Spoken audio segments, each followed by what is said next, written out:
What is up, everybody? Welcome back to Around the 412, part of the DK Pittsburgh Sports Podcast Network. I am Tyler, and with me, as always, is my co-host, Smitty. What is going on, man? I kind of jacked up that intro a little bit. Yeah, you did. I don't know what was up with that, but hey, maybe you're just so excited about just drafting. Yeah, it was your own name. I was about to say maybe you're just so excited about drafting Tyler Algier in our Dynasty League right before we jumped on here. So yeah, maybe that's what it was. You actually explained it to me how the league works. I had no idea before even drafting. But yeah. All right, so let's kind of jump right into this. A little bit of a different format than what you might typically see on here, just because of the news, the wave that these things are in. Obviously, with the Penguins being in off-season mode, there's not much to talk about there. So we're going to start off talking about them. Really, the only thing I saw maybe of interest, maybe you're just like, how many times are we going to hear this before there's actually something to talk about?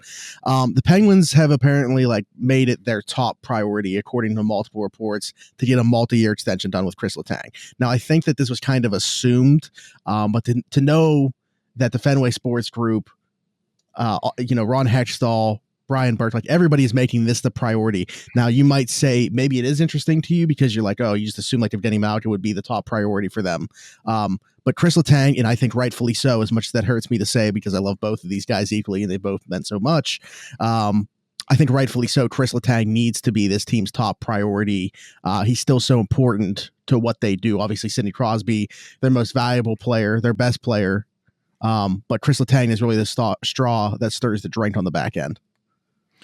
Yeah, I mean, this is no news to us, really. When we talked about the Penguins free agents and who's most likely to come back, or at least most important, we both agreed that it was Kris Letang. I mean, he is the hardest to replace, in my opinion. And honestly, besides probably only Sid on the team, he would be the hardest to replace besides him.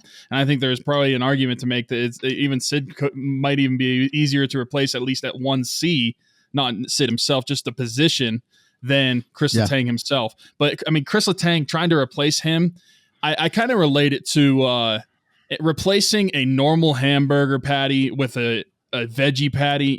You might be able to get some of the similar flavor, similar texture, but you're not going to get the good quality, everything that you get with that normal patty and a normal cheeseburger, So like a John Klingberg, for example, would be that veggie patty, that bean patty, or whatever you want to call it. And Kris Letang is that normal Five Guys cheeseburger. So he is for sure the one that is the most important to replace. This isn't really news to us. Shouldn't really be news to anybody. And like you said, I love getting Malkin a ton, but as far as just positionally goes, right side first defenseman over a 2C is harder to replace and harder to find a guy that's going to stick. I love getting Malkin, but he is definitely the number 2 fiddle to Kris Letang's number 1 as the most important guys to bring back. But that's not saying I don't want to bring him back. Obviously, I want them both to bring back. But seeing that it is kind of out there that Kris Letang has been the priority, and I feel like we kind of got the vibe that Kris Letang was going to be the toughest to bring back in a sort of way. Well, I mean, outside of Brian Rust, who's already back, actually. But at least out of the two, Malkin and Letang, we kind of thought that Malkin was more of the for sure bet that it could be back. And I don't know, is it kind of changing your mind? Do you think this news kind of changes that at all? Whether you think maybe Malkin's getting closer to 50-50 at all, or is this still Malkin is for sure back and it's a good sign that Letang is going to be back too? I don't know that it changes my mind on anything, just because I knew, or at least I felt like I knew, that they wanted Kris Letang back. That's obvious. Now, whether you want to say it was the number 1 or number 2 priority, you should debate that. But I still don't think that changes the fact, Kris Letang, I don't think is going to be taking much of a hometown discount, if at all. And I think that's why we were talking about him being the harder of the two to retain, is because he still could warrant, a raise, where it's Gino, he's not going to make any more than he is. You would actually hope that he would take a cut. Letang could jump up and make even more than he did on his last contract. So I think that's where it came into play, not necessarily what the team was prioritizing, but just who was the more realistic of the two. But so no, it didn't change my mind in that aspect. The only thing that it changes my mind on is obviously we know now who is the clear-cut number 1 priority of this team. And I think, like I said, it's rightfully so.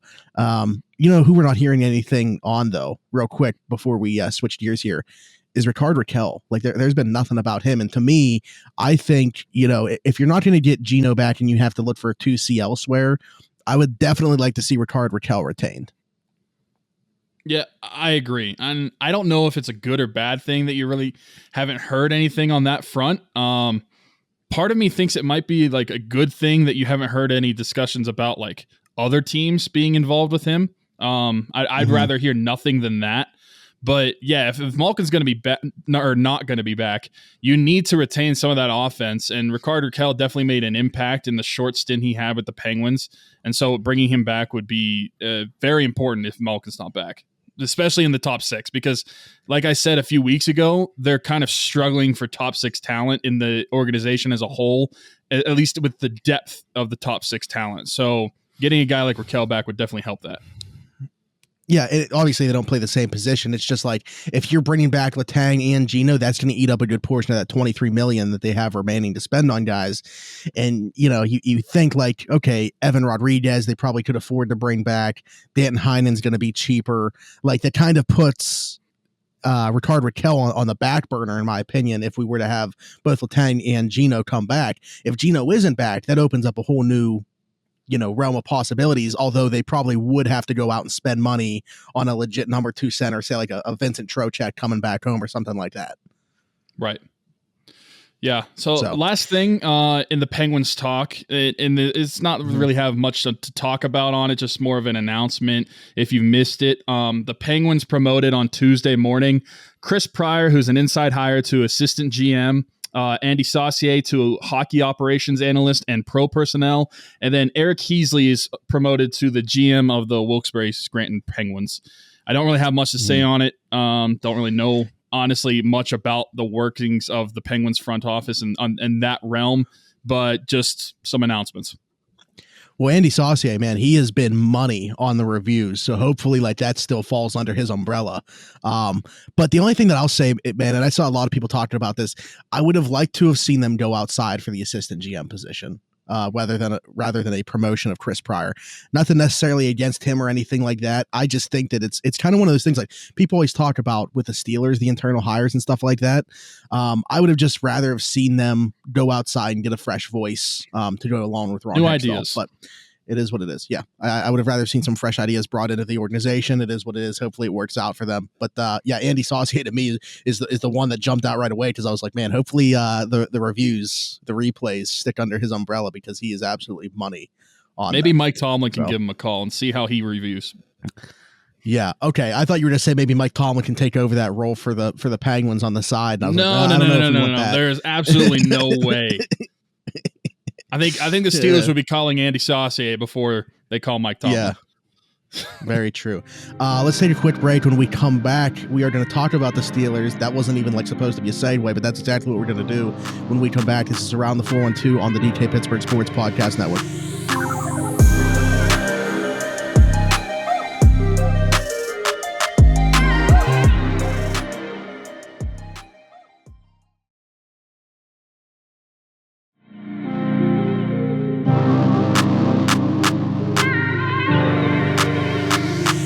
And welcome back to Around the 412 on the DK Pittsburgh Sports Podcast Network. I'm Smitty. That is Tyler. Listen, I saw a really interesting article, in my opinion, interesting. This might not be to you or to anybody else. We're going to find out right now, because I didn't tell you what it was beforehand. Talking about the Steelers under the most pressure in 2022. Now, first off, what does that mean to you? Like, when I say that to you, what do you think that means? To me, under the most pressure would mean like the most pressure to perform.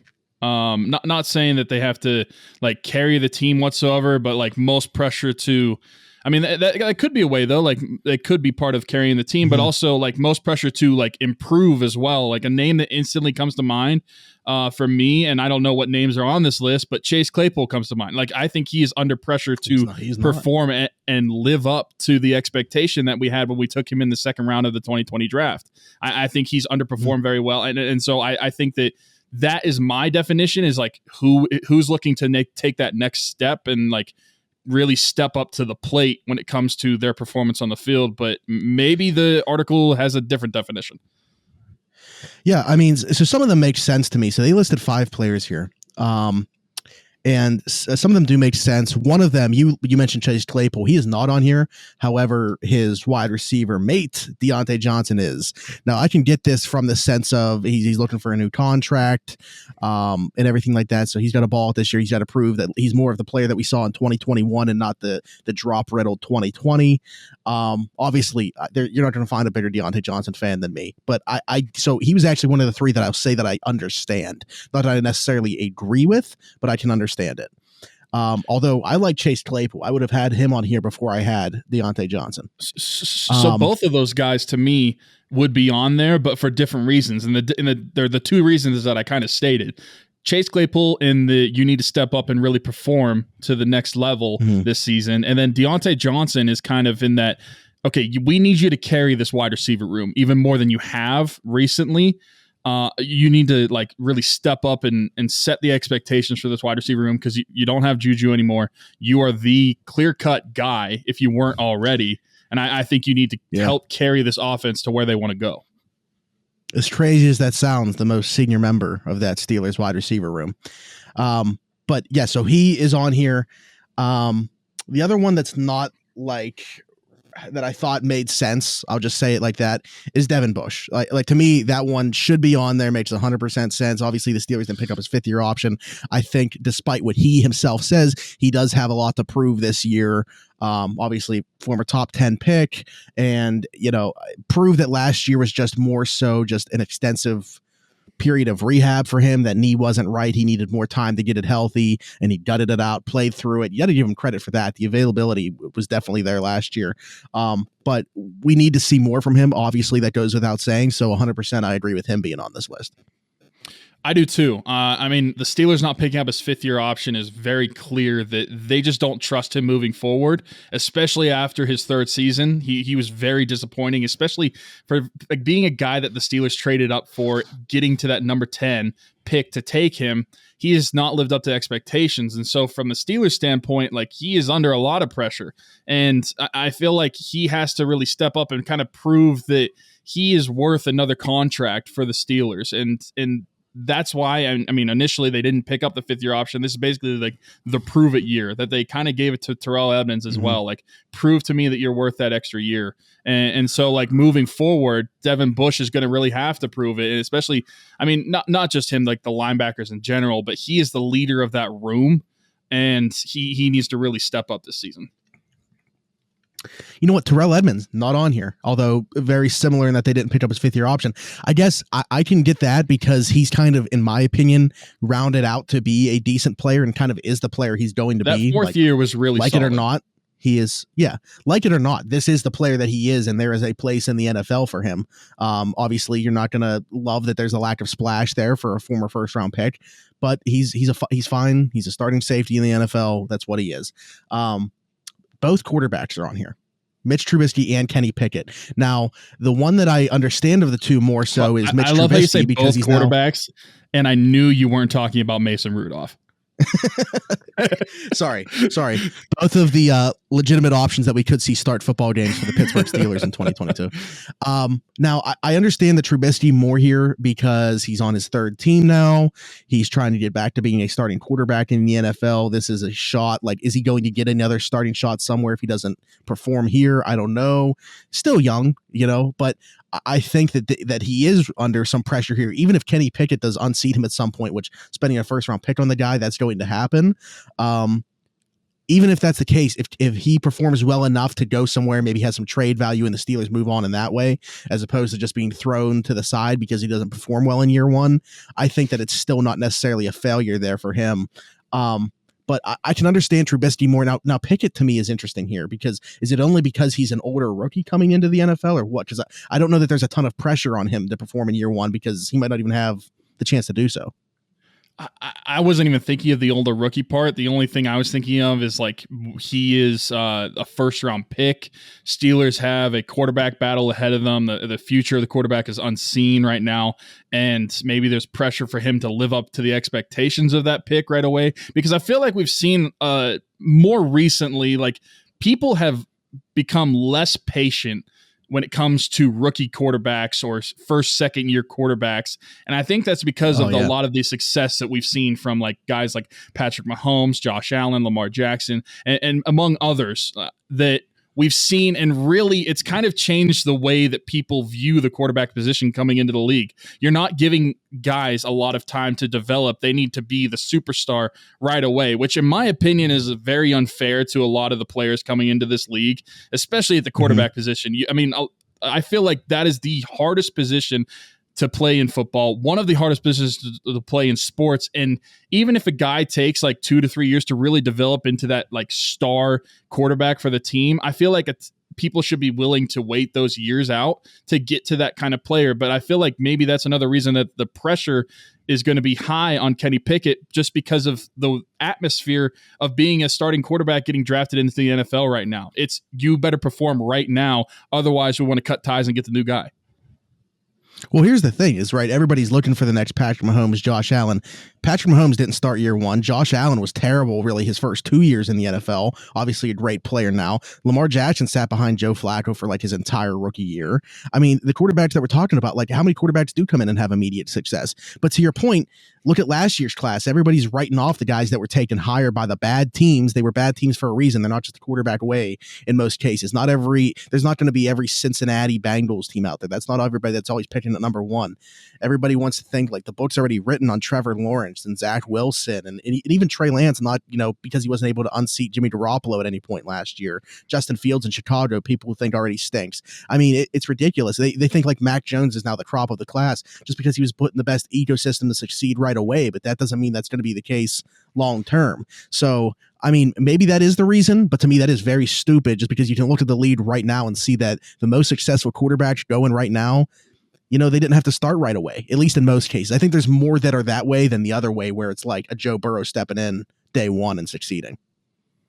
Yeah, I mean, there's only a couple guys I can think of recently, like Joe Burrow, Justin Herbert. He was pretty solid right away. Herbert was very early, but he wasn't even. That wasn't even supposed to be the case because Tyrod Taylor got the punctured lung or whatever. Yeah, but I just think that's a mindset now. If guys don't show signs of success early, people are just ready to write them off and move on and find the next guy, which is just so unfair to the new quarterbacks that are coming into the NFL and is not the way that quarterbacks were developed even 10 years ago. Yeah, right. Do you want to hear the last one? Sure. Because I'm very puzzled. TJ Watt is the number 5 player on this list for the Steelers that have the most to prove in 2022. The reason that was given on here was the fact that he hasn't. Now, he did make some impact plays in that Kansas City loss, right? This last playoff. Now, he really had nothing to show for it before that in the couple playoff games that he had played in.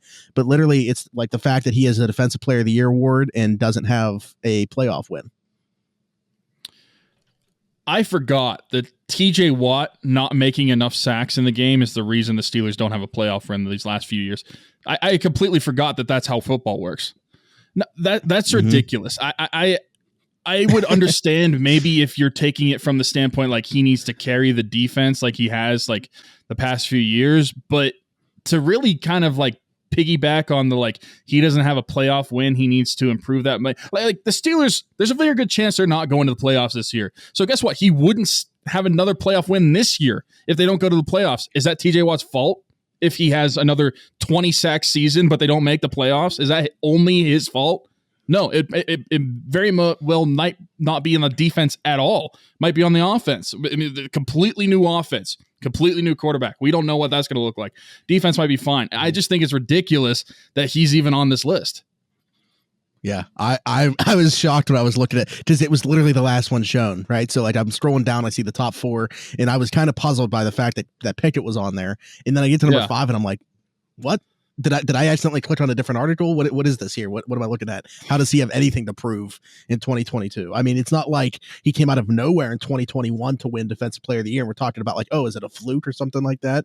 We're talking about a guy that's been a steady trajectory, just getting better and better each year. Really unfathomable to me that he would be on this list before some of the guys that, we brought up like a Chase Claypool. I mean, I don't know. Very interesting. Yeah. But that's it for Steelers talk. We're going to talk about, unfortunately, the Pirates. What about Naji? When we come back. I thought we had something in the notes about Naji. You're right. I got, because I'm so puzzled by the TJ thing. I got caught up there. Now you want to talk about actually, this is going to be good because here's somebody to prove something, right? For the Steelers. There's been a lot of talk about Naji Harris's workload being lightened this year. Now, is that going to happen? I can't see it just because Mike Tomlin has always had a workhorse back. And we know that he just loves to run them into the ground. Now, for Naji's sake and trying to extend his career out, another year or two, because we know the short shelf life on running backs, I would love to see his workload lightened a little bit. But is it realistic for that to happen? Because who's taken the workload off him? It's certainly, to me, not a guy that's currently on the roster. I don't have faith in any of these guys. The one that we really haven't seen at all, a guy that I was pretty excited for, is Anthony McFarland. And had he been on this list, I would have understood it. There goes one of my AirPods. I have another food scenario or food metaphor to relate that I just thought of to relate Naji's workload and should it be lessened to food. So taking away from Naji's workload is like taking away unhealthy snacks from my appetite. Until the healthy snacks are able to prove that they can satisfy my appetite, I'm not going to trust the healthy snacks, and I'm going to rely on the unhealthy snacks to satisfy my appetite. And I hate to say that in this scenario that Naji Harris is the unhealthy snack of this, but he is. I enjoy goldfish. I enjoy Oreos. What I don't enjoy, I'm trying to think of a healthy snack I can't enjoy, but whatever the healthy snack is, that's Anthony McFarland. That's Benny Snell. That's guys that don't produce when they're called upon. And they haven't. So why should his workload be less than any? Would I love it? Yes. Keep him more fresh. Maybe if we do find ourselves in a playoff run, he's more fresh for the playoffs. Who knows? But whether or not Naji needs a workload does not rely on him at all. It's on the people behind him. And based off what we've seen, absolutely not. His workload does not need lessened because whenever you put somebody else in there, you're not really getting much production. And so until we see differently, until I get that healthy snack that satisfies my hunger, I'm going to keep going back to the unhealthy snack. I'm going to keep going back to Naji Harris at running back. Yeah. Yeah, I like the metaphor, but it's just hard to imagine that there's any way for the Steelers to have success in 2022 while simultaneously lightening Naji Harris's workload. Because he's going to be the focal point of it. I mean, for especially for new quarterback, whoever it's going to be a new starting quarterback, young offensive line, young receiving core. That's a lot of it's going to be inexperienced. We don't know what the passing game is going to look like. They're going to need to rely on the run game a lot in these games. And I feel like you're going to have to rely on Naji to be touching the ball like 25, 30 times a game for the majority of the season because you can't really rely on giving guys like Benny Snell, Anthony McFarland lots of touches. Yeah.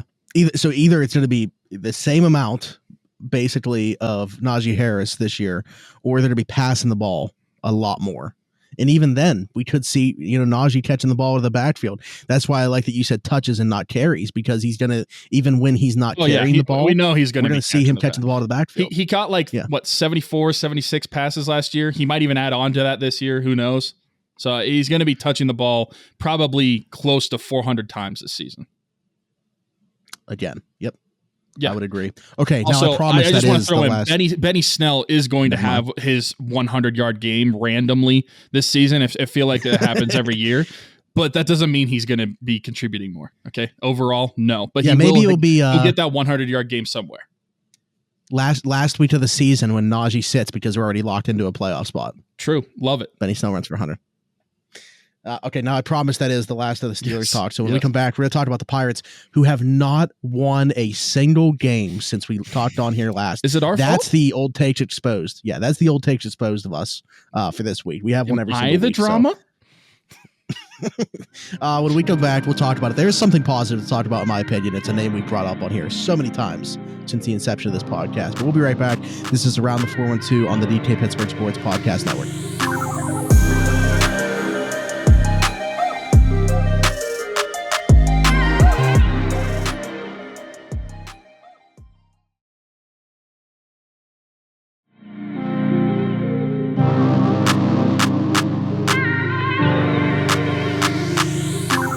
right, and welcome back to Around the 412 on the DK Pittsburgh Sports Podcast Network. I'm Smitty. That is Tyler. We're going to wrap up talking about the Pirates, who, like I said to end the last segment, have not won a single game since the last time that we spoke to you guys. 0 wins in that time frame. It looks like they're about to have their losing streak extended to 9 games. 9 games, following losing both of a doubleheader. Assuming that they don't make a 6-run comeback, although they need 7 to win the game, assuming the Cardinals don't score any more runs. They gave up a 5-run lead yesterday, so I guess it would just be a reversal of fortune. Yeah, maybe. Doubt it, but maybe. We'll find. I mean, you'll definitely know by the time you listen to this. It's one of those things, like, listen, I understand with as many young players as they're playing with, obviously they're not a super talented team. Like, they're going to have bad stretches like this, but man, this has been brutal because, leading up to this losing streak, they've been playing better baseball. Not that I was ever one of those people on Twitter that like, oh, we're about to make like a wild card push or something like that. But I was enjoying watching them. Like, even if they were losing baseball games, like they were still fun to watch. There were things to watch that weren't treating you. This stretch of baseball that we've seen recently, there really hasn't been that. I mean, exciting maybe to see a guy make a debut here and there, Dejan Smith and Jigba being the case today, but there's just not been much excitement to watch. I mean, obviously, love watching Roansy Contreras pitch.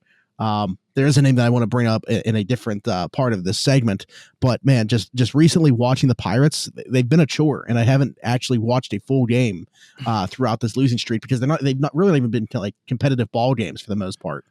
Well, and something that I had to kind of double check before I went to talk about this is I went to the box scores and I just wanted to make sure, like, okay, we weren't getting like totally outpitched in these games, like pitcher versus pitcher.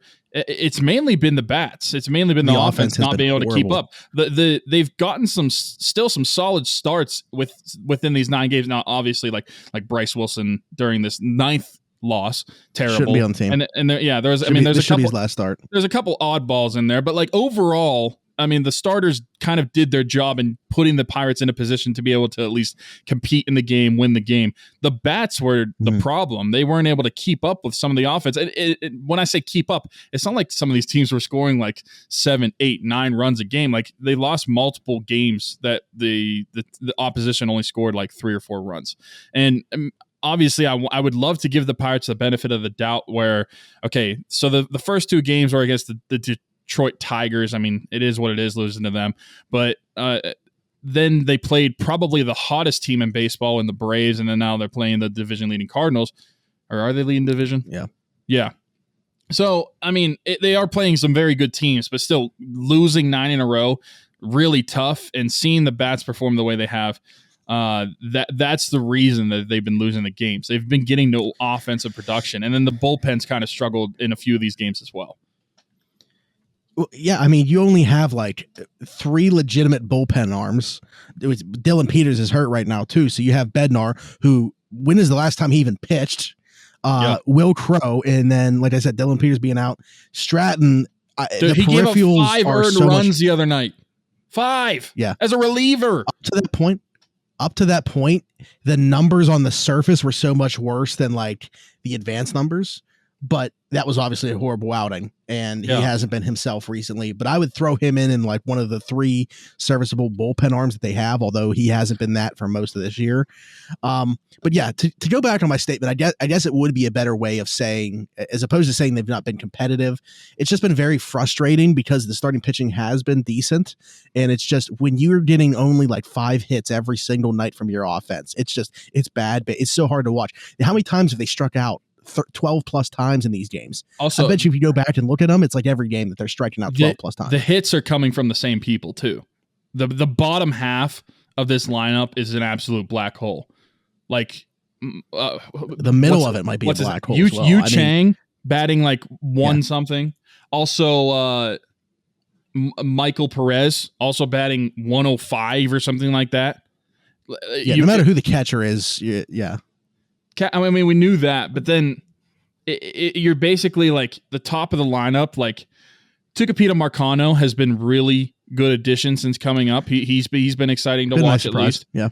Brian Reynolds, he started to swing the bat a little bit better, and then I mean, Cabrian's Cabrian, but most of these guys have not been hitting, and all the hits have been coming from pretty much the same place. Chavis and well, Vogelbach's been terrible, but Yeah. up till recently he had been solid, and only against righties. I have no idea why he was playing. We talked about him being like one of the better like leadoff hitters of the year. I don't know if he has a hit since then. No, that's what I mean. We caused this. We were talking about how they've surged. They've been good, and Vogelbach's been good. Other guys, and now they suck. They can't win a game. Vogelbach's not hitting. Yeah, we really just jinxed the whole Pirates squad. I think Vogelbach has like 4 hits this year against lefties, but he was still hitting in the middle of the order when playing against lefties. Like, why? And then Michael Chavis, who can't hit righties at all, he can only hit lefties. Like, they have so many guys that are probably just platoon players, and they need to accept that, but they're playing pretty much every single day. And this kind of goes back to Derek Shelton here, but as manager as well, and the issues I have with him as manager. Yeah, although you need to have the horses as well, and we knew that the Pirates weren't to be very competitive this year. But hey, Ben Cherington, I think that there's a lot of warranted slander going on right now on Twitter.com towards Ben you Cherington said arrest Cherington. That's been a hashtag that's kind of been going on. So like I was just kind of playing into it, but I didn't know this until Alex Thump, the Pirates beat reporter for DT Pittsburgh Sports, pointed this out. So it's either already, I don't know if this is the 7th year that Ben Cherington's been a GM, or he's already had 7 and this is 8, but it's either this is 7 and this would be a 6th time that his club has had a losing record, or this is 8 and this would be the 7th time that he's had a losing record as a GM. So the one time he didn't is when the Red Sox won the World Series? I guess. Yeah. The Red Sox really had a losing record every single year he was the GM, except for that one? I guess. That's surprising. He pointed this out in our Slack, and I was thinking about I was like, is that really the case? Like, that's crazy to me. But I don't know. Listen, I understand like where the Pirates are, right? This wasn't going to be a 1-year turnaround, but where is the improvement? I don't know. I'm not completely out. Don't get me wrong on Ben Cherington. Like, I think that time will show itself within the next like year or two, if this can be something here. But yeah, I have not, and it's not just because of the last week. Like, that's obviously been frustrating. I think it's been building for a while, especially when you see other guys succeeding in other places. Like, some people don't care about that, but like right now, like Joe Musgrove might be the NL Cy Young winner this year. Look at what Jameson Taillon's doing in New York. Like, dude, Taillon and Cole, and I know like Taillon and Cole were. Taillon was also Huntington, right? Traded by Huntington. Was he traded by Cherington? Oh, traded by. Yeah, traded by Cherington. Traded by Cherington. Okay. So yeah. Cole was traded by Huntington. Taillon was traded by Cherington. So he only had his hand on one of those guys, but seeing both of those guys almost pitch perfect games back to back, that kind of hurts. Imagine Taillon, Cole, and Musgrove all in the same pitching rotation. Mm-hmm. We'll see what the return is, like what the return ends up being for Starling Marte, but Starling Marte is still a very good player. Yeah, obviously not with the Diamondbacks anymore. But is I feel like it sucks initially to see these guys succeed because we're trading like MLB caliber players for minor leaguers, and so you don't get to see the payoff right away. If there is one, we're hoping there's a payoff, but we don't get to see it right away. So we kind of have to like sit and sulk while we watch these guys succeed. Hopefully, we get to see some of these guys that we've traded for come up in the next few years and really, really show that the trades were worth it. And hopefully we get to see someone come up within the next week that we've been waiting for. Yeah. If that's where you're going next. Yeah. O'Neal Cruz, I think we're going to see him this weekend. That's kind of been the smoke. It's obviously another reason that people are so upset with Ben Cherington is O'Neal Cruz still being in the minors. And, it is what it is. I've already said my piece on this. But the time is coming for him to be here. I think it's already been past the time that he should have been here. I mean, this is just one of those things. It's like, okay, is his team going to be that much better with just this one guy on the roster? I don't know, but I think he is going to make them that much more exciting. Like, this is the type of player that you stay at the ballpark to see, just, until his last at bat, at least. And so I'm very excited for him to come up this weekend, and I should be at the game actually on Friday. So excited for that. Hopefully do we know when the Super 2 cutoff is? Is it already passed, or is it like in the next day or two? I think that's why it is this weekend. I think it's It's sometime this week. I don't know if Okay. it's happened already or if it's sometime this week. Okay. I was just curious. I was trying to look it up. I couldn't find Big it. baseball show. I just didn't know. Yeah. Yeah. I mean, you can ask Pirates fan for them. They know a lot more than us. By the time that those guys are having their show on Friday, I mean, O'Neal Cruz will be playing. O'Neal Cruz might be in the starting lineup. Yeah. Yeah. When they're doing their YouTube premiere, O'Neal Cruz will have just hit a home run. That's my prediction. But the last thing that I want to talk about with the Pirates. Okay. So we started this show coming up on 5 years ago, and this name has been mentioned so many times throughout the course of it, originally being billed as like their top pitching prospect to the point where he's like not even in the rotation. And now here we are where Mitch Keller is looking like a serviceable starting pitcher. If you look at those last few starts, kind of putting it all together, even if he has 1 or 2 pitches that aren't working, he's finding a way to get through these games. Even like a game that he had against St. Louis where he pitched really well, but they blew that 5-0 lead. He only had 2 strikeouts in that game, but he still threw 5 scoreless, got into the 6th inning scoreless. And obviously the bullpen kind of let him down there, ends up giving up 2 runs. But I think that we're starting to see him become like a starting pitcher. He's not going to be that high end guy that we had once hoped that he would be. Nice. But, if he can be like a middle to back to the rotation starter for this team, that's obviously much better than what it's looked like and what we had, thought of him to be based off what we saw, in 2019, 2020, 2021. Yeah. If he can be like a number 3 starter ish, that would be great. I would happily accept that based off of the talks and what we've seen from Mitch Keller, the inconsistency. If he's able to find it and just be like above average starter. I don't even want to say above average. If he can be an average MLB starter where he's not being this hot and cold like he has been. And honestly, he has been kind of an average MLB starter over his last 3 starts. 5 innings, 6 innings, 5.1 innings, gave up 2-1, 1-1, 2-1. I will take that literally every single time from Mitch Keller. If he can do this the rest of his career in a Pirate uniform, I don't need you to be the ace. I can rely on other guys to potentially be that.